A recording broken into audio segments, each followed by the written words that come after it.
Good evening guys, welcome to the Bisneshwari study centre Ranchi. आज हम discuss करेंगे मॉक 56 का एनालिसिस के बारे में। चलिए डिस्कशन स्टार्ट करते हैं। रीजनिंग का एनालिसिस है जो हम स्टार्ट कर रहे हैं। अब आते हैं क्वेश्चन नंबर 1। क्वेश्चन नंबर 1 जो है वो डायरेक्शन टॉपिक से है। क्वेश्चन नंबर 1 क्या है? डायरेक्शन टॉपिक से। कुछ चीज को समझते हैं। पहले देखिए, 4 दिशाएं होती हैं। एक होता है नॉर्थ, साउथ, ईस्ट और वेस्ट। आपको पता होगा ये क्लॉकवाइज रोटेट करते हैं तो हम लोग राइट, और अगर एंटी क्लॉकवाइज रोटेट करते हैं तो क्या कहलाता है? लेफ्ट। ईच एंगल कितना डिग्री होता है? 90। ईच एंगल कितना डिग्री होता है? 90। क्योंकि एक सर्कल जो होता है पूरा एंगल कितना बनाएगा? 90 90 करके कितना बनाएगा? 360। क्वेश्चन कहता है राजीव उत्तर की ओर सम्मुख है।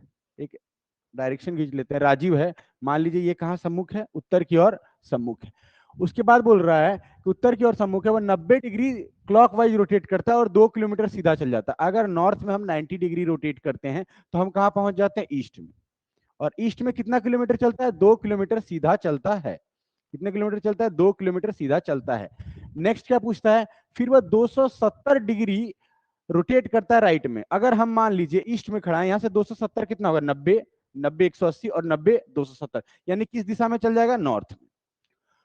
और क्या कहता है कितने किलोमीटर का चलता है? 4 किलोमीटर। यानी अब हम फिर से कहां पहुंच गए? नॉर्थ। अब हम नॉर्थ का राइट मुड़ेंगे। यहां पे कहा जा रहा है कि हम उसके बाईं ओर मुड़ते हैं। इस साइड क्या होगा? अगर आप क्लॉकवाइज करिएगा तो दायां, ऑपोजिट क्या होगा? बायां। बायां मुड़ता है और कितना किलोमीटर चलता है? 2 किलोमीटर चलता है। एक दुकान तक पहुंचने के लिए 2 किलोमीटर तक चलता है। ठीक है। नेक्स्ट क्या कह रहा है? उसके प्रारंभिक स्थान, यानी चलना कहां से स्टार्ट किया था? इस चीज को देखिए, चलना कहां से स्टार्ट किया? यहां से। और इस जगह की दूरी क्या होगी? हमको पता, अगर ये दो दो है तो ये क्या होगा? 4 किलोमीटर। तो आंसर कौन सा हो जाएगा? सी। और आंसर इसका क्या हो जाएगा? 4 किलोमीटर। चलिए फिर से हम लोग मुड़ते हैं, मूव करते हैं question number second. Question number second क्या है? इस चीज को देखिए। क्वेश्चन नंबर सेकंड है सिटिंग अरेंजमेंट। सिटिंग अरेंजमेंट एक चैप्टर है जिससे ये क्वेश्चन पूछा गया है। क्वेश्चन में क्या कह रहे हैं? 8 व्यक्ति। तो हम एक लाइन को ड्रॉ करते हैं और इसमें कितने व्यक्ति बैठने हैं? 8। 1 2 3 4 5 6 7 8। ठीक। सभी के सभी का मुख कहाँ है? उत्तर की ओर है। सबका मुख कहाँ है? उत्तर की ओर। सबका मुख कहाँ है? उत्तर की ओर। उत्तर में पता है ये वाला साइड क्या कहलाता है? दायां। और ये वाला साइड क्या कहलाता है? बायां। अब हम इसे बिठाते हैं। स्टार्ट क्या कहते हैं? उन सभी का मुख उत्तर की ओर है। एफ पंक्ति के किसी एक अंतिम सिरे से दूसरे स्थान पर बैठा है, तो 2 बैठने की पॉसिबिलिटी है। देखिए एफ या तो यहां बैठ सकता है, या फिर अगर एक और फिगर ड्रॉ कर लिया जाए, सपोज के लिए 1 2 3 4 5 6 7 8, तो यहां पे एफ क्या हो जाएगा? अंतिम सिरे से दूसरे छोर पर बैठेगा। दूसरा लाइन क्या कह रहा है? एफ और जी के बीच केवल 3 व्यक्ति बैठे हैं। एफ और जी यानी 1 2 3। यहां पे जी बैठेगा, या तो अगर यहां लेंगे तो 1 2 3। एफ और जी के बीच में केवल कितने व्यक्ति बैठे हैं? 3। एन जी के दाईं ओर से दूसरे स्थान पर है। एन जो है वो जी के दाईं ओर से दूसरे स्थान पर। जी इधर है तो दाएं इधर होगा, तो एन यहां बैठ सकता है। इसमें अगर क्वेश्चन देखेंगे, एन जी के दाईं ओर से दूसरे स्थान पर है।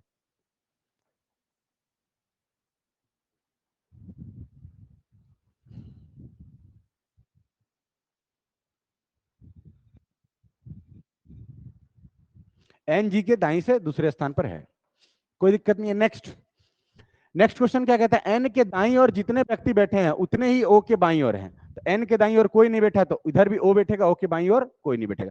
एन के दाएं ओर इधर कितना बैठा हुआ है? 4, तो ओ के बाएं ओर 4 बैठेगा, तो 1 2 3 4 यहाँ ओ को बैठा सकते हैं। एन के दाएं ओर, ओ के बाएं ओर। एन के दाएं ओर 1 2 3, तो ओ के बाएं ओर भी 3, कोई दिक्कत नहीं यहाँ तक। ओ और एस के बीच केवल 2 व्यक्ति बैठे हैं। ओ और एस के बीच में कितने व्यक्ति बैठे हैं? 2, तो यहाँ एस लिख सकते हैं। ओ अगर यहाँ होगा तो यहाँ पे भी हम एस को लिख सकते हैं। ठीक। उसके बाद क्वेश्चन, वाई एस के बाईं ओर किसी स्थान पर बैठा है। वाई एस के बाईं ओर, वाई एस के बाईं ओर। अच्छा देखिए, यहाँ एस के बाईं ओर बैठने के लिए कोई जगह खाली है? नहीं, तो ये वाला तो होगा नहीं। वाई एस के बाईं ओर बैठा है। ठीक। टी जेड के दाईं ओर किसी स्थान पर बैठा है। टी जेड के दाईं ओर, तो टी यहाँ होगा, जेड के दाईं ओर किसी एक स्थान पर बैठा है, बताया नहीं गया है कहाँ है। क्वेश्चन क्या पूछा है? जेड के बाईं ओर कितने व्यक्ति बैठे हैं? जेड, जेड के बाईं ओर कितना होगा? 1 2 3 4। आंसर क्या हो जाएगा? B number. आंसर इसके क्या आ जाएंगे? 4 बी नंबर। यह है सिटिंग अरेंजमेंट का क्वेश्चन। बहुत इंटरेस्टिंग क्वेश्चन था और आसान क्वेश्चन था। तीसरे नेक्स्ट क्वेश्चन में मूव करते हैं। ये कथन और निष्कर्ष टॉपिक से एक क्वेश्चन है। क्वेश्चन क्या कहा जा रहा है? क्वेश्चन कहता है कि एक मैच के दौरान एक क्रिकेट टीम में एक से अधिक कप्तान होने चाहिए, ये ऐसा कथन है। तो आप इस प्रश्न के क्या क्या तर्क खोज पा रहे हैं? देखिए, क्यों नहीं, किसी मैच में एक से अधिक कप्तान नहीं होने चाहिए। क्यों? क्योंकि इसका तर्क दिया हुआ है कि किसी भी निर्णय लेने की आवश्यकता होती है, मैदान पर कप्तानों के बीच विरोध विचारों को हल करने की समय नहीं होगा। यदि कोई ऐसी, अगर मान लीजिए विवाद होता है, अगर ज्यादा कप्तान होंगे तो कभी भी ये पता है कि डिस्कशन में क्या होगा, बहुत ज्यादा समय बर्बाद होगा। तो ये चीज ये कह रहा है कि नहीं, कप्तान नहीं होने चाहिए, क्योंकि अगर ज्यादा कप्तान होगा तो ज्यादा टाइम बर्बाद होगा। नेक्स्ट, दूसरा, कोई दूसरा तर्क दे रहा है कि हाँ होना चाहिए, क्योंकि बोला जा रहा है कोई भी फैसला लेने के लिए समझ में आने के लिए अधिक राय हमेशा। क्या कभी मैच में ऐसा होता है कि 5-6 आदमी को बुला के किसी कैप्टन का डिसीजन लिया जाता है? नहीं, हमेशा क्या होता है, कम से कम 2 कप्तान ही होते हैं विरोधी में, कम कप्तान होते ताकि जल्दी से जल्दी निर्णय लेकर मैच को आगे बढ़ाया जाए। तो आपको पता होगा कि कथन कौन सा है, एक ही प्रबल है, दूसरा का कोई सेंस नहीं है। ज्यादा आदमी होना कोई डिसीजन लेने के लिए जरूरी नहीं है। कथन एक क्या है, प्रबल है। चलिए नेक्स्ट क्वेश्चन।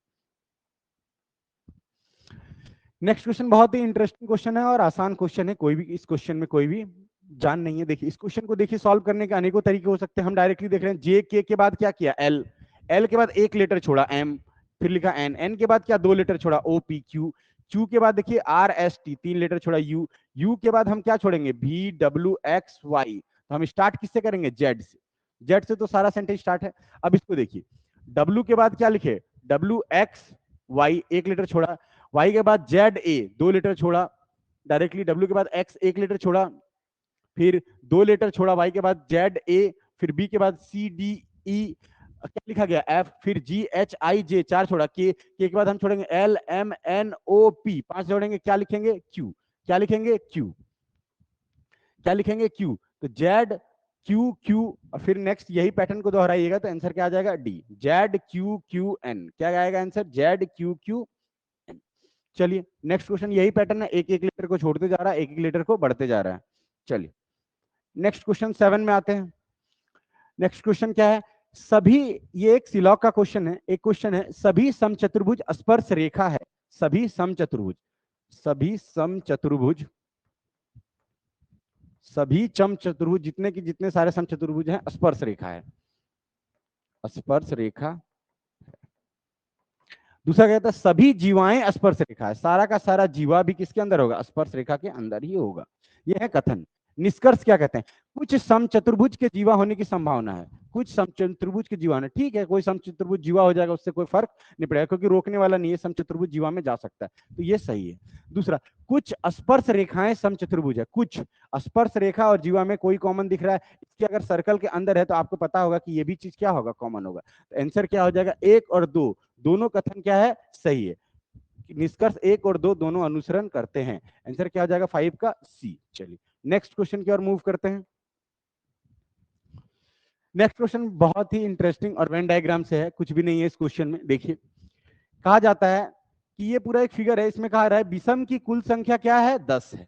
तो विषम का हम कुल संख्या गिनेंगे, ये सम है, ये विषम है, तो विषम की संख्या गिनेंगे 2 3 5 और 6, कितना हो जाएगा, विषम की कुल संख्या कितनी हो जाएगी, 11। 2 3 5 और 6 कितना हो जाएगा, 11।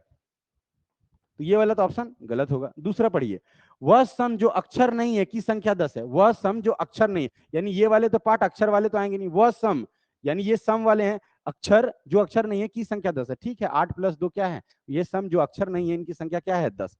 तो आंसर क्या हो जाएगा, केवल 2 सत्य है। क्या आंसर हो जाएगा, सी, केवल 2 सत्य है। चलिए नेक्स्ट क्वेश्चन। नेक्स्ट क्वेश्चन है सिंबल नोटेशन से बनाया हुआ ये क्वेश्चन है और बहुत ही बेहद आसान है। क्वेश्चन क्या कहता है कि इफ बोला जा रहा है यदि सभी प्रतीकों को श्रृंखला से हटा दिया जाए तो निम्नलिखित में कौन सा बाएं से 7वें स्थान पर होगा। बाएं आपको इधर से गिनना स्टार्ट करना, दायां उधर से गिनना स्टार्ट करना है। देखिए, सिंबल को हम नहीं गिनते हैं और क्वेश्चन को क्या कहा जाता है, निम्नलिखित में कौन बाएं 7वां होगा। चलिए, 1 2 इसको नहीं गिनना है, 3 फिर इसको नहीं गिनना है, 4 फिर इसको नहीं गिनना है, 5 फिर इसको नहीं गिनना है, 6 इसके बाद इसको नहीं गिनना है और ये गिनना है 9, यानी कौन सा 7वें नंबर पे होगा। सिर्फ इन सभी को नहीं गिनना है, सिंबल को, आपको प्रतीक को नहीं गिनना। गिन सकते हैं 1 2 3 4 5 6 7, आंसर क्या हो जाएगा 9, बाएं से 7। चलिए नेक्स्ट क्वेश्चन में हम मूव करते हैं। क्वेश्चन कहता है 11 का 1309 के साथ जो रिलेशन है 15 का 3345 के साथ जो रिलेशन है वही बताइए 7 का क्या रिलेशन होगा। देखिए कोडिंग को समझने के लिए 11 क्वेश्चन है। 11 को हम क्या लिखे हैं 1309। ये कैसे प्राप्त हो सकता है ये देखिए 1309। 11 को 11 रहते, 11 का स्क्वायर कितना होता है 121। अगर इन दोनों को गुना करेंगे तो ही 1331 के बराबर में आता है। पता है 11 का क्यूब कितना होता है 1331। हम इस 121 में घटा देते हैं 2, 11 गुना 19, आंसर कितना आ जाएगा 1309। हम इसको अप्लाई करके देखते हैं दूसरे में 15 का स्क्वायर कितना होता है 225। 225 माइनस 2 कितना आता है 223। 15 गुना 223 करिएगा तो कितना आ जाएगा 3345। नेक्स्ट सेम क्वेश्चन 7 के साथ अप्लाई करना। 7 का स्क्वायर 49, 49 माइनस 2 यानी कितना आ जाएगा 47। तो 7 गुना 47 कितना आंसर आ जाएगा 343। क्या आंसर आ जाएगा 343। कौन सा ऑप्शन हो जाएगा 17 49 माइनस 2 47 गुना 7 गुना कर लीजिए एक बार। 37 37 49 4 7 28 और 4 329। 37 49 4 7 329। आंसर क्या आ जाएगा 329 ए नंबर। नेक्स्ट क्वेश्चन में मूव करते हैं। ये क्वेश्चन बताया जा रहा है कि बताइए ये जो दो फिलर हैं जो कोष्टक भरे गए हैं क्या वो सही है या गलत, बस आपको उसको वेरीफाई करना है। देखिए एक पैटर्न के बारे में आप सुने होंगे इससे पहले, अगर आप पढ़े होंगे तो इस पैटर्न का नाम कहा जाता है हाफ पैटर्न। इस पैटर्न को क्या कहा जाता है हाफ पैटर्न। हाफ पैटर्न होता है कि जब कोई संख्या निरंतर बढ़ रही हो, ठीक, उसका अचानक से डिप करे यानी कहा अपनी संख्या से आधा हो जाए, उसके बाद उसके 1 गुना 1.5 गुना 2 गुना, इसे क्या कहते हैं हाफ पैटर्न। तो देखिए क्या क्वेश्चन है 6 6 9 15 45 135 540 और 1890। देखिए 6 को कितने से गुना किया गया 1 से, 9 को 1.5 से, 15 को 2 से। 9 होना कितना चाहिए पहले कितना गुना किया गया 1, फिर क्या 1.5, होना कितना चाहिए था 2 गुना। अगर 2 गुना करते 9 गुना 2 तो आना कितना चाहिए था 18। हम आगे चेक करेंगे 18 गुना 2.5, 18 गुना 36 और 9 यानी कितना हो जाता 45। ठीक है 45 गुना 3 करेंगे 135, 135 गुना 3.5, 3.5 अगर गुना करेंगे तो ये आंसर 540 नहीं आएगा। तो आपको पता है कि दोनों के दोनों कोष्ठक 15 और 540 दोनों के दोनों पैटर्न क्या हैं गलत है। तो इसका आंसर हो जाएगा दोनों के दोनों पैटर्न क्या हैं गलत है। तो क्या आंसर हो जाएगा कि both the brackets number are wrong, both the bracket numbers are wrong. Answer यहां पे अगर इसको गुना करिएगा तो 472.5 आएगा। चलिए नेक्स्ट क्वेश्चन में मूव करते हैं। आज के अगले क्वेश्चन में क्वेश्चन कह रहा है टेलीविजन जो लिखा हुआ है उसके पहले और छठे अक्षर के स्थान को परस्पर बदल दिया जाता है, उसी प्रकार दूसरे और सातवें को उसी प्रकार आगे के सभी अक्षर को बदल दिया जाता है। तो बताइए कि बोला जाता है, तो बताइए दाएं और से छठे अक्षर के बाएं और से चौथा कौन सा होगा। क्वेश्चन को देखिए कुछ नहीं है, question television, tele TELEVISION television. Television को क्या कहा जाता है देखिए कहा जाता है कि उसी प्रकार नेक्स्ट है पहले और छठे अक्षर को स्थान में परिवर्तन किया जाता है। पहले और छठे अक्षर में पहला और छठा कौन सा 1 2 3 4 5 6 यानी टी किस में बदल रहा है आई में, यानी आई यहाँ आ जा रहा है टी यहाँ आ जा रहा है। फिर नेक्स्ट दूसरा किस में बदल रहा है सातवां में, तो यहाँ क्या आ जा रहा है आई, यहाँ पे क्या आ जा रहा है एस, उसके बाद ई यहाँ चल जा रहा है। यानी ये चीज जो हमारा है ये चीज क्या रिपीट हो रहा है आई, फिर क्या बदलेगा आई, फिर क्या बदलेगा ओ, फिर क्या बदलेगा एन, फिर इधर TELE, यानी इस प्रकार के ऑर्डर में प्रीफरेंस में चेंज होते जा रहा है। क्वेश्चन क्या पूछ रहा है दाईं ओर से छठा अक्षर, तो दाएं से गिनेंगे 1 2 3 4 5 6, छठा अक्षर टेलीविजन देखिए TELE, यहाँ पे भी छूट गया है। देखिए छठा अक्षर 1 2 3 4 5 6, तो हमारा छठा अक्षर कौन सा हो जाएगा, छठा हमारा अक्षर हो जाएगा एन। के बाईं ओर से चौथा, इसके बाईं ओर किधर इधर 1 2 3 4, तो आंसर क्या आ जाएगा आई, आंसर क्या आ जाएगा आई। लेफ्ट से 6th स्थान पर और फिर इसके लेफ्ट से 4th स्थान पर, तो आंसर क्या आ जाएगा आई। चलिए नेक्स्ट क्वेश्चन की ओर मूव करते हैं। ये फिर से एक क्वेश्चन है, जो क्वेश्चन है सिलॉक का, जो क्वेश्चन किसका है सिलॉक का। क्या कहते हैं देखिए कुछ द्वीप देश हैं, कुछ द्वीप, अब ये ले लिए द्वीप, कुछ द्वीप क्या हैं देश हैं, सभी राज्य क्या हैं द्वीप हैं, तो सारा का सारा राज्य क्या हो जाएगा द्वीप। तीसरा क्या है सभी देश क्या है प्रायद्वीप, सभी का पूरा देश क्या है प्रायद्वीप। ये आपका सिलॉक का डायग्राम बन गया। अब क्वेश्चन करते हैं, कुछ राज्य देश हैं, क्या राज्य और देश में आपको कुछ भी कॉमन देखने को मिल रहा है? नहीं, तो हम इस क्वेश्चन को सही नहीं मानेंगे। क्या हो रहा है? कुछ प्रायद्वीप द्वीप है, ठीक है, ये पूरा प्रायद्वीप है, इसका द्वीप ये कॉमन दिख रहा है, तो इसको सही मानेंगे। तीसरा, कोई भी राज्य प्रायद्वीप नहीं है, तो आपको पता होगा राज्य और प्रायद्वीप में कोई भी नेगेटिव रिलेशन आपको नहीं देखने को मिल रहा होगा, तो ये क्या हो जाएगा? गलत। तो आपके कौन सा केवल निष्कर्ष किसको अनुसरण करता है? दूसरे को। चलिए नेक्स्ट क्वेश्चन में मूव करते हैं। ये क्वेश्चन है अंतर्निहित एम्बेडेड फिगर्स के। एम्बेडेड फिगर्स कहता है कि ये वाला डायग्राम को आप खोजिए। ये कुछ होता नहीं है, इस क्वेश्चन को खोजना होता है। जब आप गहन अध्ययन से खोजिएगा, ऑप्शन में तो है, आप इसको आराम से खोजिए। ये वाला हमको पार्ट को खोजना है। देखिए इस पार्ट को आप यहां देख पाइएगा, इस पार्ट को यहां पे देख पाइएगा। देखिए क्या यहां पे मिल रहा है? नहीं। किस क्वेश्चन में मिल रहा है, इस चीज को वेरीफाई करिए। ये क्वेश्चन यहां मिला, यहां से रोटेट हुआ, ठीक है, फिर यहां पे कर्व होना चाहिए। कर्व किस में हो रहा है? क्वेश्चन को देखिए,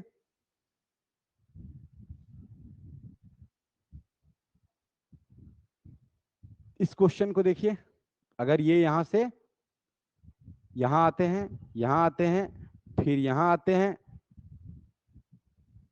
फिर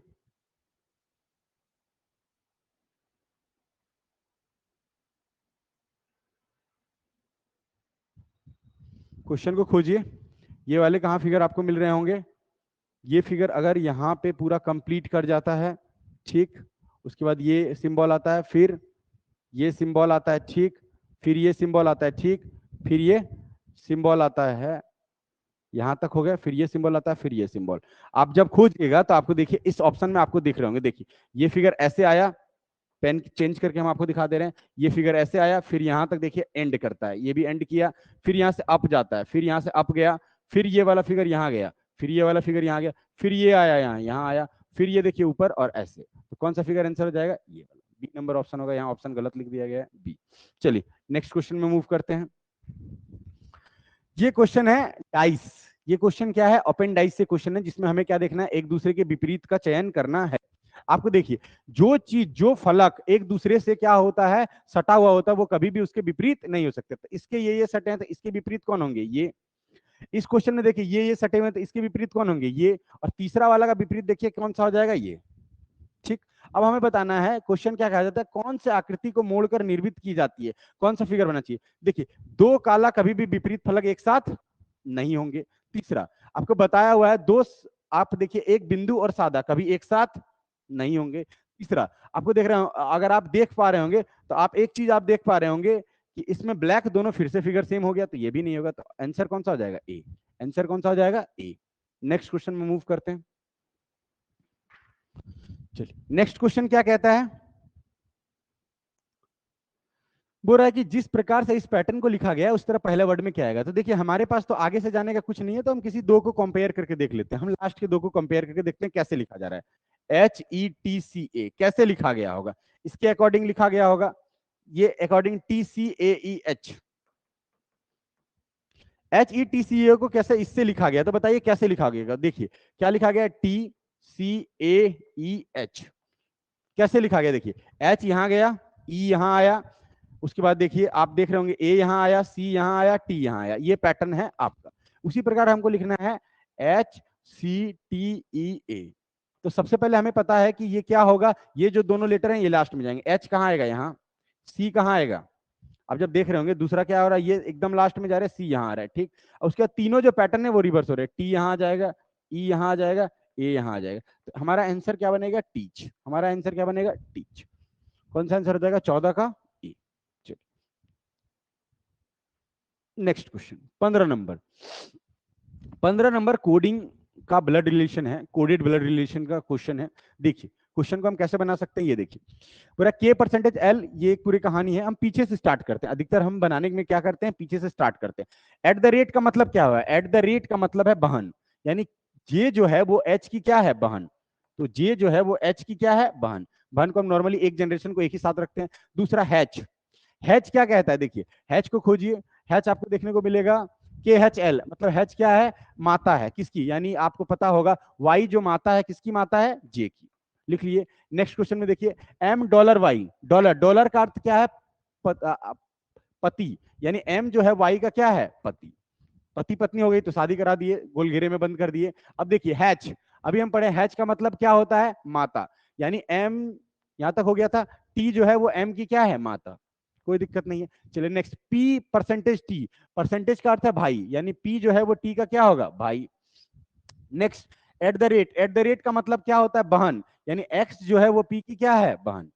यहां तक कोई दिक्कत नहीं है। क्वेश्चन क्या पूछ रहा है, एच एम से किस प्रकार संबंधित है, किस प्रकार को हम पढ़ते हैं, एच कौन है एम का, बताइए, एच कौन है एम का, एम इसके अगर माता पिता हैं तो ये दोनों क्या होगा, भाई और बहन, ये दोनों क्या होगा, भाई और, लेकिन एच का जेंडर कहीं पे डिसाइड नहीं किया गया है, एच का जेंडर कभी भी डिसाइड नहीं किया गया, जे को दर्शा दिया गया कि बेटी है, एच बेटा है या बेटी इसकी कोई निर्धारणता नहीं किया है। हम प्लस से मेल को दिखाते हैं और माइनस को फीमेल से दिखाते हैं, आप देख रहे होंगे एच में ना ही प्लस लिखा हुआ है ना ही माइनस, तो ये आंसर क्या हो जाएगा, या तो पुत्र या तो पुत्री, या तो पुत्र या तो पुत्री। नेक्स्ट क्वेश्चन देखिए, क्वेश्चन नंबर, इसको आप बस क्या करते हैं, संख्या को परस्पर में बदल लेना है। हम आपको इसमें सिखाए थे, अगर आप क्लास पे आते हैं तो आप एक चीज सीखेंगे कि रैंडम इसमें पिक करना होता है, इसमें कोई नहीं है। रैंडमली हम क्या करते हैं, ऑप्शन को, अल्टरनेट ऑप्शन को पिक करते हैं, क्रॉस क्रॉस को पिक करते हैं, अगर दो ऑप्शन भी अगर मेरा गलत हो जाता है तो तीसरा को बना के हम चौथे को टिक कर देते हैं। इसके चलिए मान लीजिए हम अल्टरनेट ऑप्शन को पिक करते हैं, कोई भी 40 गुना 6, यहाँ पे हम 8 और 12 को बदलने का प्रयास करते हैं। यहाँ पे डिवाइड, 8 को हम लिख दिए 12 प्लस 14 माइनस 7 गुना 16 प्लस 13 प्लस 8 बराबर 26। जब इसको सॉल्व करिएगा तो 40 छक 240 भागा 12 यानी 20 आ जाएगा, प्लस 14 माइनस 16 सत्ते 112 प्लस 13 प्लस 8 21, 13 प्लस 8 21, 7 गुना 16, ठीक है। जब चेंज करिएगा तो इसको 20 प्लस 34, 34 में 21, 34 एक 35 और 20 55, 55 अगर 112 में घटाइएगा तो कितना आ जा रहा है, आंसर आ रहा है, देखिए 40 गुना 6 डिवाइड 8 को हम 12 में बदले, उसके बाद प्लस 14, 14 ही रहा, माइनस 7 गुना 16, कोई दिक्कत नहीं है, प्लस 13 गुना 12, 13 गुना 12, 13 गुना है यहाँ पे, सॉरी यहाँ पे क्या है, गुना है, तो 13 अठे कितना हो जाएगा 104, यहाँ कितना हो जाएगा 104। अब देखो 20 प्लस 34 14, 34 और 104, 138 में 12 गया तो कितना आंसर आ जाएगा, 138 में 112 गया तो आंसर कितना आ रहा है 26, यानी ये वाला करेक्ट है। चलिए नेक्स्ट क्वेश्चन, नेक्स्ट क्वेश्चन है, ये थोड़ा सा क्वेश्चन लॉजिकल भी है और आप सोच सकते हैं कि ये थोड़ा सा सोचने लायक है रीजनिंग में। क्या क्वेश्चन कह रहा है, क्वेश्चन थोड़ा सा है, 5 वस्तु हैं, कौन कौन, gas stove, washing machine, refrigerator, inverter और माइक्रोवेव ओवन, 5 वस्तु हैं, इनके बारे में एक मेजरमेंट दिया हुआ है जिसे हमें बनाना है। क्या क्या मेजरमेंट है, इस क्वेश्चन को थोड़ा सा लॉजिकल है, सोच के और बनाइएगा। क्या कहता है पहला क्वेश्चन, देखिए वॉशिंग मशीन इन्वर्टर से 2 गुना भारी है, लिख लेते हैं यहाँ पे, वॉशिंग मशीन इन्वर्टर से 2 गुना भारी है, कोई दिक्कत नहीं है। चलिए दूसरा, गैस स्टोव माइक्रोवेव ओवन से 1.5 गुना भारी है, तो गैस स्टोव लिख लेते हैं, माइक्रोवेव ओवन को एमओ लिख लेते हैं, माइक्रोवेव ओवन से 1.5 गुना भारी है, 1.5 गुना भारी मतलब आप 1.5 लिख सकते हैं। चलिए तीसरा, वॉशिंग मशीन और माइक्रोवेव ओवन का भार गैस स्टोव और इन्वर्टर दोनों के बराबर है, यानी क्या कहता है, वॉशिंग मशीन और माइक्रोवेव, लिख लीजिए washing machine plus microwave oven का भार किसके बराबर है, गैस स्टोव प्लस इन्वर्टर दोनों के बराबर है। अब देखिए, और लास्ट क्या कह रहा है, रेफ्रिजरेटर और इन्वर्टर का भार, रेफ्रिजरेटर और इन्वर्टर का भार मिलाकर गैस स्टोव के 1.5 गुना है। अब देखिए हम क्या कर सकते हैं, पार्टिकुलरली सबको निकालने का प्रयास करते हैं। अब हमें पता है यहाँ वॉशिंग मशीन का दिया हुआ है, वॉशिंग मशीन का क्या दिया हुआ है, 2 इन्वर्टर, सपोज अगर हम यहाँ 2 इन्वर्टर बिठा देते हैं, कोई दिक्कत नहीं।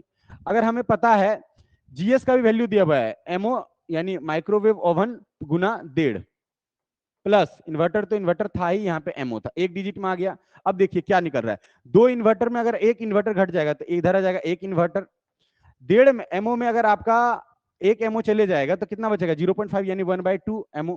तो हम लिख सकते हैं एक माइक्रोवेव का बराबर क्या है, 2 इन्वर्टर, एक माइक्रोवेव के बराबर क्या है, एक माइक्रोवेव ओवन के बराबर क्या है, 2 इन्वर्टर। देखिए हमें तो यहाँ पता था वॉशिंग मशीन इन्वर्टर फॉर्म में, यहाँ पे अगर एमओ का पता है 2 तो हम डायरेक्ट लिख सकते हैं जीएस कितना इन्वर्टर के बराबर होगा, 3 इन्वर्टर के बराबर। अब देखिए, अब हमारे पास दो चीज आ गया। तीसरा, अगर हम यहाँ पे निकालेंगे रेफ्रिजरेटर का, तो इन्वर्टर हमें तो पता है, जीएस का हमें पता है अभी कितना निकाले, 3 इन्वर्टर और 1.5, 4.5 में एक जाएगा, तो रेफ्रिजरेटर कितना हो जाएगा, 3.5 इन्वर्टर के बराबर। रेफ्रिजरेटर कितना हो जाएगा, 3.5, वॉशिंग मशीन कितना हो जाएगा, 2, जीएस कितना हो जाएगा, 3 इन्वर्टर। ठीक, और माइक्रोवेव बराबर तो हमें पता ही है, माइक्रोवेव बराबर कितना होता है, यहाँ पे हम निकाल के रखे, माइक्रोवेव बराबर 2 इन्वर्टर। तो इसमें सबसे भारी कौन है, 3.5 गुना कौन है, रेफ्रिजरेटर। थोड़ा सा लॉजिकल क्वेश्चन है, इसको और एक बार देखिएगा, आपको आराम से समझ में आ जाएगा। जो चीज हम कहे हैं इसका पूरा निकालना पड़ा, थोड़ा सा क्वेश्चन लॉजिकल है, आगे बढ़ते हैं। चलिए, क्वेश्चन है, ये क्वेश्चन बहुत ही आसान है, क्यूब के कटिंग से क्वेश्चन है। बोला जा रहा है बताइए रंगहीन फलकों की संख्या क्या होगी, रंगहीन फलकों की संख्या क्या होगी। हम रंगहीन में आपको फॉर्मूला सिखा चुके हैं, n-2 का होल क्यूब। आपको पता है n यहाँ पे कितने छोटे भाग है, 64, 64, n क्यूब का वैल्यू कितना दिया है, 64, तो n बराबर क्या आ जाएगा, 4, 4 - 2 यानी क्या आ जाएगा, 2, 2 का क्यूब क्या हो जाएगा आंसर, 8। फॉर्मूला देख लीजिएगा इसका रंगहीन फलक वाला। नेक्स्ट क्वेश्चन, ये तो और भी क्वेश्चन आसान है, ये पैटर्न ही आपको याद होना चाहिए। ये पैटर्न है एक बहुत इंपॉर्टेंट और मेंस में काफी पूछा जाता है, या फिर जो भी सीजीएल के क्वेश्चंस हैं इसमें अक्सर पूछे जाते हैं। देखिए क्या है, बहुत ही अच्छा सुंदर सा पैटर्न है, ये पैटर्न याद होना चाहिए आपको।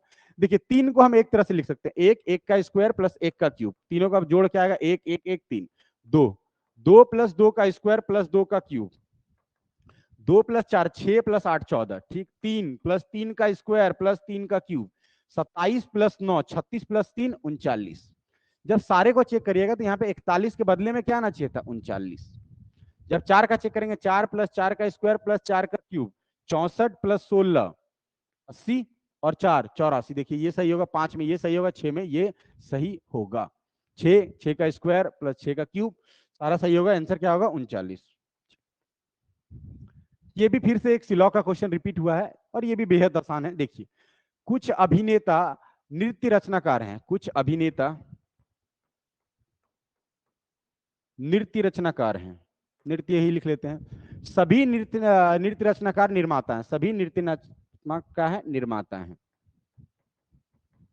ठीक। एक भी निर्माता निर्देशक नहीं, यानी कोई भी निर्माता क्या है, निर्देशक नहीं है। अब क्वेश्चन को देखिए, कुछ अभिनेता निर्देशक हैं, क्या अभिनेता और निर्देशक में कोई भी चीज आपको कॉमन देखने को मिल रहा है, नहीं, कोई भी चीज आपको कॉमन देखने को नहीं मिल रहा होगा, तो ये गलत। एक भी अभिनेता निर्देशक नहीं है, यानी अभिनेता का निर्देशक के साथ नेगेटिव रिलेशन, ये भी नहीं दिख रहा है, दोनों गलत है।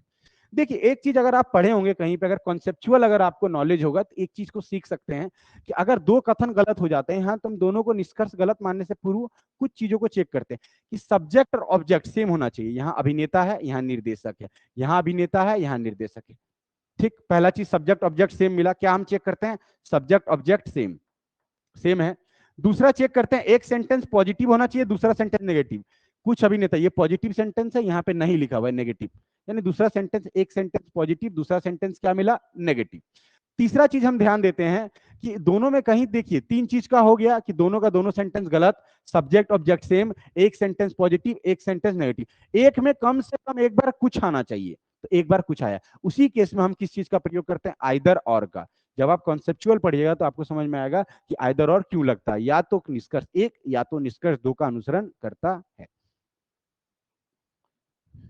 चलिए तब आज का डिस्कशन यहीं पे खत्म करते हैं, मिलते हैं कुछ और मजेदार क्वेश्चन के साथ। और अगर आपको क्वेश्चन थोड़ा सा लेंदी लग रहा है तो अब आप रिसेंट कुछ एग्जाम्स के कट ऑफ को देख सकते हैं। अभी कल ही सीएचएसएल का कुछ कट ऑफ आया, 157 आउट ऑफ 200, ये तो कट ऑफ जा रहा है। तो क्वेश्चन लेंदी नहीं है, पढ़ने वालों की संख्या बढ़ गई है, आपको भी मेहनत करने की अति आवश्यकता है।